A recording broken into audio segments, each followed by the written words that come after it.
নমস্কার বন্ধুরা, welcome to Rupa's food story চ্যানেলে তোমাদের জানাই অনেক অনেক স্বাগত। আজকে বানাবো দেখো আলুর দম। আলুর দম তো বাড়িতে তোমরা অনেকভাবেই রান্না করে খেয়ে থাকো। আজকে তবে রাজকীয় স্বাদে তৈরি করে দেখাবো একদম সাদা গ্রেভির আলুর দম, যেটা নাকি খেতে অসাধারণ লাগে। ভাত, রুটি, লুচি, ফ্রাইড রাইসের সাথে তো একদম জাস্ট ফাটাফাটি, এতটাই টেস্টি হয় এই সাদা আলুর দম। ঝটপট দেখে নাও রেসিপি। এখানে দেখো আমি আলু কেটে নিয়েছি একটু বড় সাইজ করে। আলু কেটে ধুয়ে পরিষ্কার করে নিয়েছি এখানে গোটা জিরে, 3টে শুকনো লঙ্কা নিয়েছি এখানে দেখো গোলমরিচ, আর নিয়েছি গোটা ধনিয়া। গোলমরিচ এখানে কিন্তু প্রায় 25 থেকে 26টা মতন দানা হবে। আর এখানে নিয়েছি দেখো পোস্ত দানা নিয়েছি 2 টেবিল চামচ মতন। আর এখানে দেখো নিয়েছি চার মগজটাও 2 টেবিল চামচ, আর কাজু আর কিশমিশ নিয়েছি। এটা তোমরা তোমাদের পছন্দ মতো নিয়ে নেবে যতটা তোমরা গ্রেভিতে দিতে চাও। এরপর সমস্ত কিছুকে একটা মিক্সিং জারে নিয়েছি। প্রথমেই কিন্তু আমি এখানে জল ব্যবহার করব না, আগে এটাকে মিক্সিতে আমি 2-1 বার ঘুরিয়ে নেব, একটু গুঁড়ো করে নেব, তাহলে পেস্টটা কিন্তু খুব সুন্দর হবে। দেখো মিক্সিতে কিন্তু আমি একটু ঘুরিয়ে এটার একটা কিন্তু দেখো সুন্দর একটা পেস্ট করে নিয়েছি পাউডারের মতন। তারপর এখানে দিয়েছি দই। এখানে আমি 200 গ্রাম মতন টক দই ব্যবহার করেছি, তোমরা চাইলে একটু কম করতে পারো। আর একটু জল দিয়ে সুন্দর একটা গ্রেভি রেডি হয়ে গেল আমাদের। যেহেতু আজকে আমি অনেকটাই আলুর দম তৈরি করছি, গ্রেভিটা একটু বেশি দরকার, এর জন্য একটু বেশি দিয়েছি টক দই। তারপরে এখানে কড়াই গরম করতে বসিয়ে দিয়ে 3টে শুকনো লঙ্কা আগে একটু নেড়ে চেড়ে নিয়ে তারপর গোটা জিরে, ধনিয়া আর গোলমরিচগুলো খুব সুন্দর করে কড়াইতে কিন্তু নেড়ে চেড়ে একটু ভেজে নেব। দেখো খুব সুন্দর করে কিন্তু হালকা করে মিডিয়াম আছে একটু নেড়ে চেড়ে ভেজে নিয়েছি। ভাজা হয়ে গেছে, নামিয়ে নিয়েছি। তারপর এখানে কড়াইতে আমি জল গরম করতে বসিয়ে দিয়েছি। দেখো জলটা সুন্দর গরম হয়ে গেছে। এরপর একটু সামান্য লবণ দিয়েছি জলের মধ্যে। তারপর কেটে রাখা আলুগুলোকে কিন্তু আমি দিয়েছি। আর এখানে আলুগুলোর সাইজ কিন্তু একটু বড় রেখেছি। বড় রাখলে কি হবে, আমি কিন্তু নিচ থেকে একটু করে কাট লাগিয়ে নিয়েছি সবকটা আলুতে, যাতে গ্রেভিগুলো খুব সুন্দর আলুর মধ্যে ঢুকে যায়। এবার আমরা ঢেকে রেখে দেখো আলুগুলোকে খুব সুন্দর করে দেখো 50% থেকে 60% মতন সেদ্ধ করে নেব, যাতে আমাদের গ্রেভিতে কিন্তু খুব বেশি যাতে সেদ্ধ করতে না হয়, জন্য আগের থেকে আলুটাকে আমরা একটু সেদ্ধ করে নিচ্ছি। দেখো খুব সুন্দর করে আলু সেদ্ধ হয়ে গেছে। এবার আমি তুলে নিয়েছি আলুগুলোকে। তারপর কড়াইটা সুন্দর করে পরিষ্কার করে গরম করে দিয়ে দিচ্ছি সর্ষের তেল।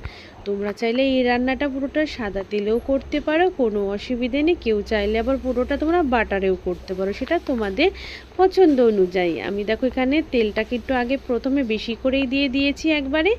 এরপর তেল গরম হয়ে গেলে আমি আলুগুলোকে দিয়েছি। আলুগুলো দিয়ে কিন্তু খুব সুন্দর করে লাল করে কিন্তু আলুগুলোকে দারুণ করে ভেজে নেব। আলুতে যাতে খুব সুন্দর লাল রং ধরে সেই অনুযায়ী কিন্তু আমাদের আলুগুলোকে খুব সুন্দর করে ভেজে নিতে হবে। দেখো আলুগুলোকে লাল রং ধরিয়ে নিয়েছি খুব সুন্দর করে, কিন্তু আলুগুলোকে কিন্তু দেখো আমি এখানে ভেজে নিয়েছি।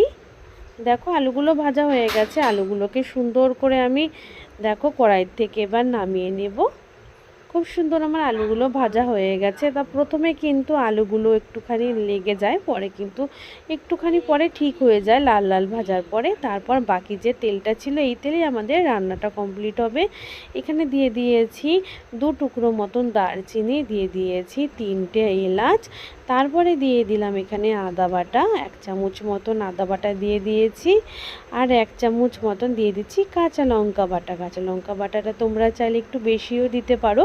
এখানে কিন্তু কোনো হলুদ আর কিন্তু কোনো এখানে লাল লঙ্কার গুঁড়ো ব্যবহার করব না আমরা, কিন্তু সর্ষের তেলে এটার কালারটা খুব সুন্দর চলে আসবে। তারপর দিয়ে দিচ্ছি সামান্য একটু হিংটা আমি আগে দিলাম না, পরে দিলে হিঙের গন্ধটাও খুব সুন্দর থাকবে, এর জন্য একটু আমি পরেই দিলাম। এবার সমস্ত কিছুকে খুব সুন্দর করে দেখো আদা, কাঁচা লঙ্কার হিংটাকে সুন্দর করে নেড়ে চেড়ে কিন্তু আমি ভালো করে ভেজে নেব দারুণ করে। দেখো খুব সুন্দর কিন্তু এই সময় একটা গন্ধ বেরোতে শুরু করবে।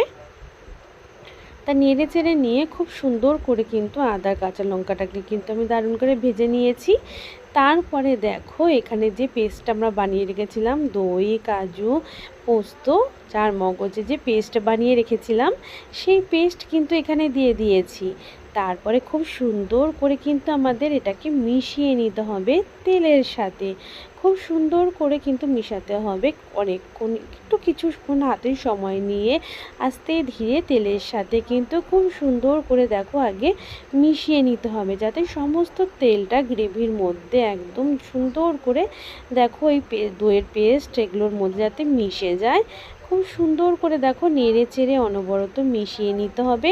এবার অনেকক্ষণ ধরে কিন্তু এটাকে প্রায় 5 থেকে 7 মিনিটের জন্য অনবরত নেড়ে চেড়ে নেব এটাকে, যাতে দইয়ের এই যে পেস্টটা থেকে সুন্দর দেখো তেল ছাড়তে শুরু করবে। যতক্ষণ না তেল ছাড়তে শুরু করছে ততক্ষণ পর্যন্ত কিন্তু আমাদের সুন্দর করে এটাকে কিন্তু একটু কষিয়ে নিতে হবে। দেখো কত সুন্দর ওপরে তেল ভেসে উঠছে, তার মানে আমাদের এই মশলাটা সুন্দর করে কষানো কমপ্লিট হয়েছে। তারপরে দিয়ে দিলাম এখানে চিনি, যেহেতু আমরা দইয়ের পরিমাণটা একটু বেশি ব্যবহার করেছি, এর জন্য কিন্তু এখানে চিনি অবশ্যই দিতে হবে, কিন্তু না হলে কিন্তু টক ভাবটা বেশি থাকবে, স্বাদটা সুন্দর হবে না। এর জন্য এখানে একটু চিনি দিয়ে দিলাম। তারপর খুব সুন্দর করে এটাকে আবার একটু ফুটিয়ে নিচ্ছি দারুণ করে। এবার আমরা যে ভাজা মশলাটা কিন্তু এখানে রেডি করেছিলাম সেটাকে গুঁড়ো করে নিয়েছি, খুব সুন্দর কিন্তু পাউডার করে নিয়ে কিন্তু দেখো এবার আমি শিলপাটাতেই এটাকে গুঁড়ো করে নিয়েছি। গুঁড়ো করা আমার কমপ্লিট। দেখো এবার গুঁড়ো মশলা দিয়ে খুব সুন্দর করে নেড়ে চেড়ে কষিয়ে নিয়েছি। তারপর এবার ভেজে রাখা আলুগুলোকেও কিন্তু এবার দিয়ে দিয়েছি কড়াইয়ের মধ্যে। ভেজে রাখা আলুগুলোকে দিয়ে খুব সুন্দর করে মশলার সাথে কিন্তু আমাদের দারুণ করে একটু 3-4 মিনিটের জন্য নেড়ে চেড়ে ভালো করে কষিয়ে নেব। দেখো কত সুন্দর কিন্তু তেল কিন্তু ছাড়ছে, তোমরা নিশ্চয়ই বুঝতে পারছো।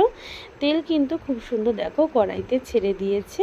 আমাদের কষানোও কমপ্লিট হয়ে গেছে। আমি সাইডে গরম জল করে রেখেছিলাম, সেই গরম জলটাই কিন্তু এখানে আমি অ্যাড করব, ঠান্ডা জল দেব না।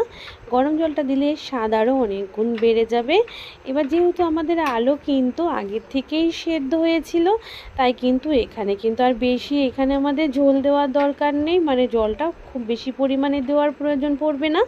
অল্প দেখো জলেই কিন্তু আমাদের গ্রেভিটাও ফুটে উঠবে, আমাদের আলুর দমটাও রেডি হয়ে যাবে। কত সুন্দর কালার হয়েছে দেখো। এখানে কিন্তু আমরা কোনো লাল লঙ্কার গুঁড়ো কিন্তু আর ব্যবহার করিনি, আর এখানে কোনো কাশ্মীরি লাল লঙ্কারও ব্যবহার করিনি, আর হলুদ গুঁড়োও কিন্তু ব্যবহার করিনি। সর্ষের তেলে রান্না করাতেই সুন্দর একটা হালকা হলুদ রং চলে এসছে। তা আমাদের গ্রেভিটা ফুটে উঠেছে। গ্রেভিটা সাইডে ফুটতে থাকুক, আমি এখানে আরেকটা কড়াই বসিয়ে দিয়েছি। সেই কড়াইটা গরম করে নিয়ে ঘি দিয়ে দিয়েছি। ঘি দেওয়ার পর একটু নেড়ে চেড়ে নিলাম। এবার আমরা দেখো এখানে কি দেব, দিচ্ছি এখানে ক্যাপসিকাম আর টমেটোগুলোর বীজগুলো আমি ফেলে দিয়েছি। শুধু আমি দেখো টমেটোটাকে নিয়েছি, বীজের অংশটা ফেলে দিয়েছি। ক্যাপসিকাম আর টমেটোটাকে কিন্তু আমি সুন্দর করে কিন্তু এখানে ঘিয়ের মধ্যে হালকা করে একটু কিছুক্ষণ ভেজে নেব। 4 থেকে 5 মিনিটের জন্য অনবরত একটু নাড়াচাড়া করলেই আমাদের এই টমেটো আর ক্যাপসিকামটা কিন্তু সুন্দর একটু ভাজা হয়ে যাবে। খুব ভাজা করব না, হালকা করে। দেখো আমাদের কিন্তু ভাজাটা সুন্দর হয়ে গেছে, দেখে বুঝতেই পারছো। এই ভাজা টমেটো আর ক্যাপসিকামটা কিন্তু এবার আমি দেখো এখানে দিয়ে দিয়েছি আলুর দমের মধ্যে। এতে দেওয়াতে কিন্তু এর একটা সুন্দর গন্ধ হবে আর খেতেও অসাধারণ লাগবে। দেখো এবার সব কিছুকে সুন্দর করে দেখো এবার মিশিয়ে নিয়েছি দারুণ করে। আমাদের গ্রেভিটাও কিন্তু অনেকটাই গাঢ় হয়ে এসেছে, ওপর থেকে কিন্তু তেল ছাড়তেও সুন্দর শুরু করে দিয়েছে, দেখে বুঝতেই পারছো। তারপর আমি এখানে কাসুরি মেথি ব্যবহার করব। কাসুরি মেথিটা রান্না করার সময় আমি গ্যাসের নিচে রেখে দিয়েছিলাম, তাতে অনেকটাই ড্রাই হয়ে গেছে। এবার আমি হাতে গুঁড়ো করে সুন্দর দিয়ে দিলাম। এর ফলে সুন্দর একটা ফ্লেভার আসবে, দারুণ সুন্দর গন্ধ হবে, আর এই সাদা আলুর দমেরটা খেতে কিন্তু অসাধারণ লাগবে। দেখো এবার সুন্দর করে একটুখানি নেড়ে চেড়ে কিন্তু আমি সুন্দর করে মিশিয়ে নিয়েছি, কিন্তু খুব সুন্দর করে, দেখে বুঝতেই পারছো। আর কতটা সুন্দর হয়েছে দেখে তোমরা নিশ্চয়ই বুঝতে পারছো বন্ধুরা। এবার আমি বাটিতে সার্ভ করে দেখাচ্ছি, কতটা দেখো লোভনীয় হয়েছে। দারুণ স্বাদের আজকে রাজকীয় স্বাদে রেডি হয়ে গেল আমাদের সাদা আলুর দম। এটা তোমরা ভাত বলো, রুটি, লুচি, পরোটা কিংবা ফ্রায়েড রাইস যেটার সাথেই খাও অসাধারণ লাগবে খেতে। কিন্তু তোমরা অবশ্যই কিন্তু বাড়িতে এটা কিন্তু রান্না করবে, দেখবে কতটা অসাধারণ হয়েছে খেতে। আর এই সাদা আলুর দম খেতে কে কে ভালোবাসো বন্ধুরা, অবশ্যই আমাকে কিন্তু কমেন্ট করে জানাবে কত সুন্দর হয়েছে দেখতে।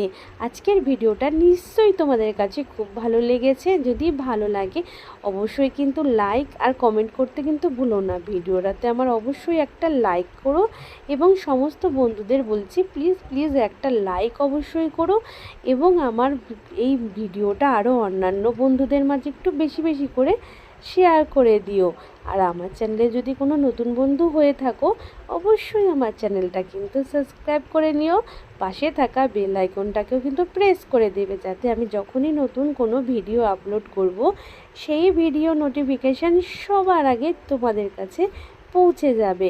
আর প্রথম থেকে শেষ পর্যন্ত অবশ্যই কিন্তু তোমরা এই ভিডিওটা দেখো, তাহলে কিন্তু তোমরা পুরোটা একদম পুরো রেসিপিটা বুঝতে পারবে যে কিভাবে এত সুন্দর করে রেডি করে ফেললাম আজকে রাজকীয় স্বাদে এই আলুর দমের রেসিপি।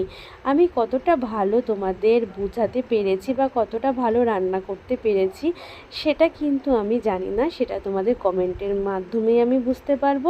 যদি কোনো ভুল ত্রুটি হয়ে থাকে নিজের বন্ধু মনে করে ক্ষমা করে দিও। আর সমস্ত বন্ধুরা তোমরা সবাই খুব ভালো থেকো এবং সুস্থ থেকো এবং তোমরা সবসময় আমার পাশে থেকো, আমাকে সাপোর্ট করে যেও। আজ তাহলে এই পর্যন্তই, আবারও নতুন কোনো ভিডিও নিয়ে তোমাদের সামনে হাজির হয়ে যাব। বাই।